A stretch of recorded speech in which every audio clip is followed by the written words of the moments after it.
Assalamualaikum warahmatullahi wabarakatuh. Perkenalkan, nama saya Tegar Bagasari dengan nomor NIM 1804040007, Prodi Teknik Sipil. Di sini saya akan menjelaskan tentang skripsi saya yang berjudul Analisis Kemacetan di Pertigaan dan Perlintasan Kereta Api saat di kasus Jalan Maulana Hasanuddin, Kota Tangerang. Adalah latar belakang. Kota Tangerang adalah salah satu daerah di Provinsi Banten, berada tepat di sebelah barat DKI Jakarta yang merupakan ibu kota negara Indonesia dan menjadi pusat bisnis terbesar di Indonesia. Kota Tangerang juga merupakan kota terbesar di Provinsi Banten dan juga ketiga terbesar di kawasan Jabodetabek setelah Jakarta dan Bekasi. Kota Tangerang juga banyak sekali perusahaan-perusahaan internasional yang memiliki pabrik. Hal ini menjadi daya tarik tersendiri bagi pendatang dan yang menetap di Tangerang dan bekerja di Jakarta. Maka dari itu hal ini mengakibatkan penduduk Kota Tangerang semakin meningkat setiap tahunnya dan berimbas pula ke mobilitas penduduk yang semakin tinggi. Dengan meningkatnya mobilitas penduduk yang semakin tinggi, otomatis meningkat pula arus lalu lintas yang menimbulkan kemacetan dikarenakan jumlah kendaraan yang selalu bertambah dan tidak berimbang dengan perluasan jalan. Seiring waktu, kondisi lalu lintas tidak membaik, bahkan memburuk. Banyak sekali daerah-daerah yang menjadi titik kemacetan, terutama pada saat jam-jam sibuk. Salah satunya Jalan Maulana Hasanuddin, Kota Tangerang. Jalan Maulana Hasanuddin adalah salah satu jalan yang berada di Kota Tangerang.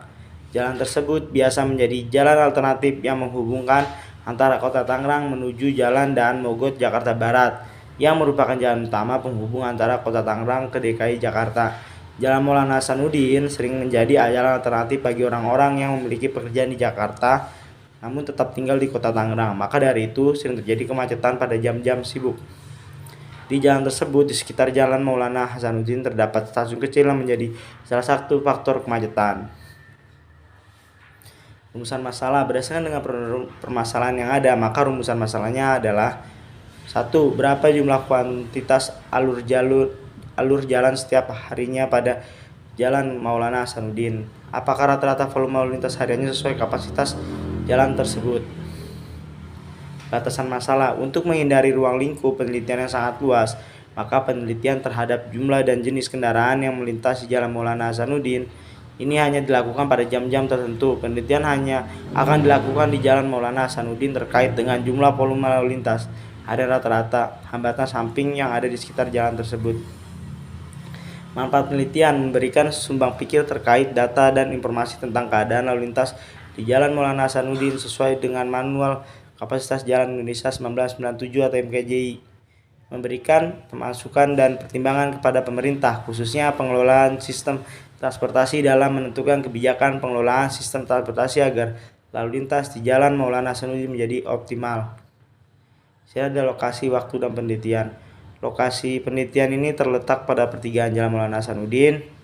Penelitian ini dilakukan dengan melakukan survei lapangan selama 7 hari pada jam-jam puncak arus lalu lintas berdasarkan pengamatan di lapangan. Volume yang cukup padat terjadi pada pagi hari, siang hari, dan sore hari, yaitu pagi jam 7 sampai dengan jam 9, siang jam 12 sampai dengan jam 2, sore jam 5 sampai dengan jam 9. Gambar lokasi penelitian. Identifikasi masalah. Permasalahan yang ada di sekitar. Berdasarkan pengamatan, Jalan Maulana Hasanuddin banyak digunakan sebagai jalan alternatif untuk mempersingkat jarak tempuh para pengguna jalan, baik yang bekerja di Jakarta maupun di Tangerang. Maka banyak sekali kendaraan yang melintas dan banyak kendaraan yang melawan arus karena minimnya pembatas tengah jalan atau road barrier beton. Metode penelitian.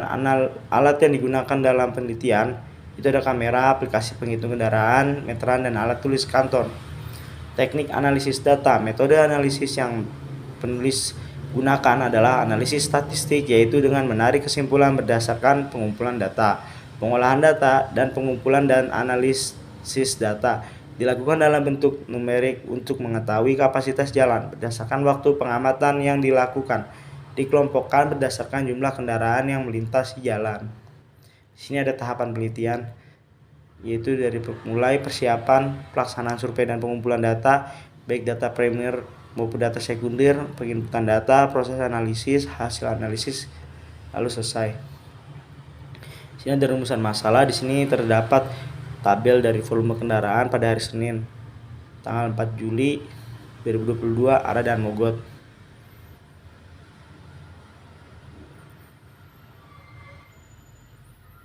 Nah, ini ada tabel volume kendaraan hari Senin 4 Juli 2022 arah Cipondo. Pada rumusan masalah itu ada LV notasi untuk kendaraan ringan, HV notasi untuk kendaraan berat, MC notasi untuk sepeda motor, dan EMP atau ekivalen mobil penumpang. Angka LV adalah kendaraan ringan yang didapatkan pada tabel volume kendaraan. Angka HV adalah kendaraan berat yang didapatkan pada tabel volume kendaraan. Angka MC adalah kendaraan sepeda motor yang didapatkan pada tabel pada volume kendaraan. Perhitungan pada hari Senin arah dan Mogot.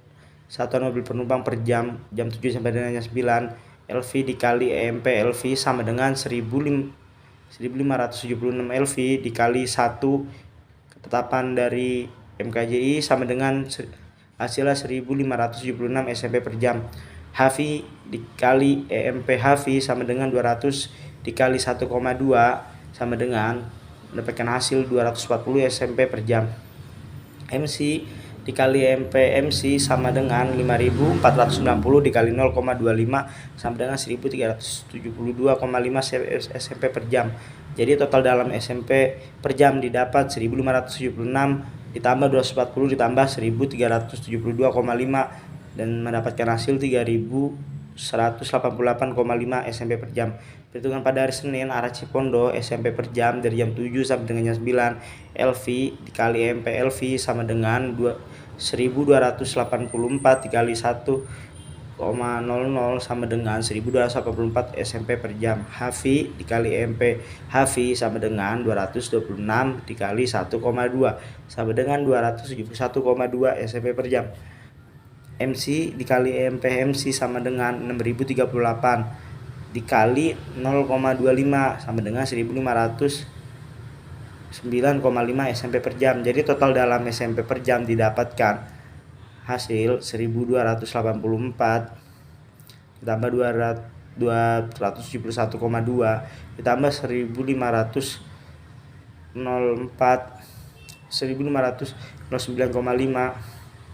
sama dengan 3000,64 SMP per jam. Jadi total volume kendaraan adalah 3188,5 ditambah 3064,7 sama dengan 6253,2 SMP per jam. Jadi volume kendaraan dalam satuan mobil penumpang di sini ada tabelnya. Dilihat pada volume maksimal pada hari Senin sore pukul 07 sampai pukul 9 mencapai 6253,2 SMP per jam. Hal ini disebabkan oleh padatnya kendaraan yang melintas di saat jam pulang kerja yang sangat tinggi. Dari hasil penelitian di lokasi, kepadatan kendaraan lebih padat dari arah dan Mogot menuju Cipondo. Jadi dari tabel di atas dapat dilihat jumlah lalu lintas harian rata-rata. Di sini ada hasil hambatan samping.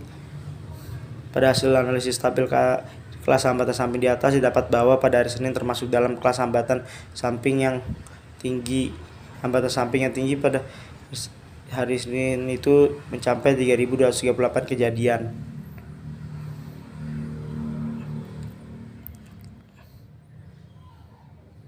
Kesimpulan, desain geometrik jalan yang kurang memadati seperti kurang lebarnya badan jalan, tidak adanya tempat untuk menurunkan penumpang sehingga harus dan jalan dan kendaraan besar sering melintas di sepanjang saat, tidak adanya simpang bersinyal atau lampu merah, hanya pengendara yang melawan pengendara yang melawan arus menyebabkan arus lalu lintas terhambat.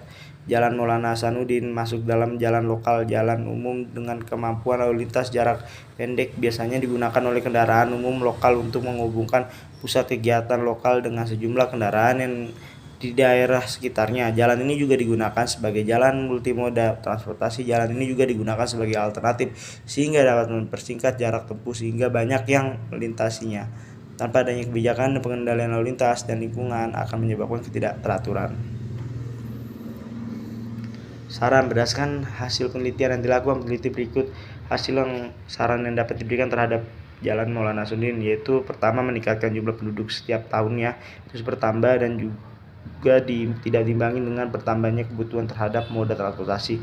Maka jalan sebagai sarana transportasi harus ditingkatkan kapasitasnya agar jalan dapat menampung arus kendaraan yang melintas. Kedua, perlu dilakukan penambahan median tengah jalan atau road barrier beton sepanjang jalan Maulana Hasanuddin dari arah Daan Mogot menuju Cipondoh sebelum perlintasan kereta agar tidak ada pengendara yang melawan arus.